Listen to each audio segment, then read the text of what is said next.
بسم اللہ الرحمن الرحیم۔ السلام علیکم۔ آج ہم کلاس 8 کے سبق نمبر 10 کی ہاکی کی آبجیکٹیو دیکھیں گے، یعنی کہ معروضی دیکھیں گے۔ سبق ہاکی کے مطابق درج ذیل سوالات کے مختصر جوابات دیکھیں۔ پاکستان کا قومی کھیل کون سا ہے؟ ہاکی۔ کھیل ایک کھلاڑی میں کیا کیا اوصاف پیدا کرتا ہے؟ کھیل سے کھلاڑی کی جسمانی صحت بہتر ہوتی ہے، وہ اصول و ضوابط کی پابندی کرنا سیکھ جاتا ہے۔ کھیل کھلاڑی میں فراخ دلی، بلند حوصلگی اور مسلسل محنت کرنے جیسے اوصاف پیدا کرتا ہے۔ پاکستانی ہاکی کے چند نامور کھلاڑیوں کے نام لکھیں۔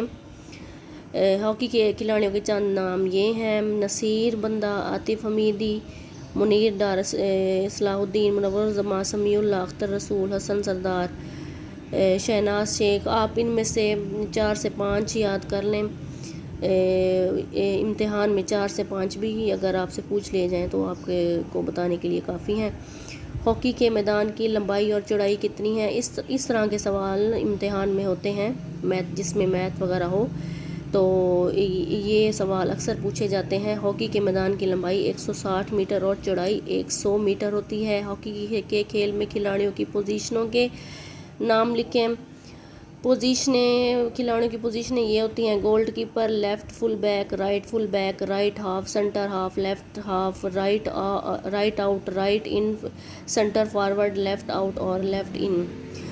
سبق ہاکی کے مطابق درست جواب کی نشاندہی ٹک کے نشان سے کریں۔ پاکستان کے ہاکی سٹائل کو کیا کہا جاتا ہے؟ پاکستان میں جو ہاکی کھیلی جاتی ہے اس کے سٹائل کو ایشیائی سٹائل کہتے ہیں۔ پاکستان نے 1920 میں روم کے اولمپکس کھیلوں میں جیتا۔ کون سا تمغہ جیتا تھا؟ طلائی تمغہ۔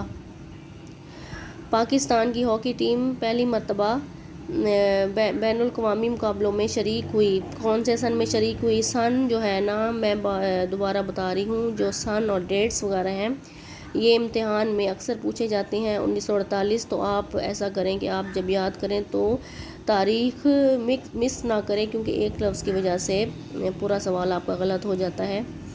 ایک میچ کے دوران میں ایک ٹیم کو زیادہ سے زیادہ کھلاڑی تبدیل کرنے کی اجازت ہوتی ہے۔ کتنے کھلاڑیوں کو تبدیل کرنے کی اجازت ہوتی ہے؟ 4 کھلاڑیوں کو تبدیل کر سکتے ہیں۔ ہاکی کی ایک ٹیم میں کھلاڑی ہوتے ہیں، ہاکی کی ایک ٹیم میں کتنے کھلاڑی ہوتے ہیں؟ 11۔ مرکب الفاظ کے معنی لکھیں۔